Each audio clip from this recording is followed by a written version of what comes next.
טוב, אז מוכרים, שימו לב, אני הרבה פעמים רואה אנשים שרוצים למכור נכס, בעיקר באזורים הישנים של העיר, אני אדבר על באר שבע כרגע, ומשתמשים מלא במושג פינוי-בינוי.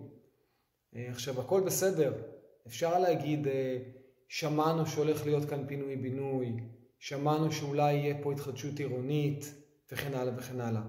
אבל לא להגיד, להשתדל לא להגיד, הולך להיות פה פינוי-בינוי, מה שנקרא חד משמעי.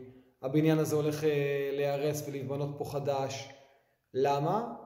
שתי סיבות. אחת, אם זה לא אמיתי ולא בדקתם את זה, אז זה פשוט שקר וחבל, אז עדיף להיות הוגנים וישרים ושקופים, ועדיף להגיד אני לא יודע, מאשר סתם לנקוב במשהו שהוא לא נכון. ושתיים, בפן המשפטי גם אתם יכולים להיות חושפים לתביעה על הדבר הזה.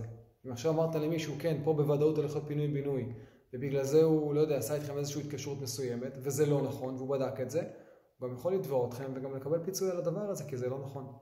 אז עדיף להגיד, אני לא יודע, או עדיף להגיד, שמעתי שאולי יהיה פה, תבדוק בעצמך, וככה אנחנו אומרים גם להיות ישרים, וגם לשמור על עצמכם. בהצלחה.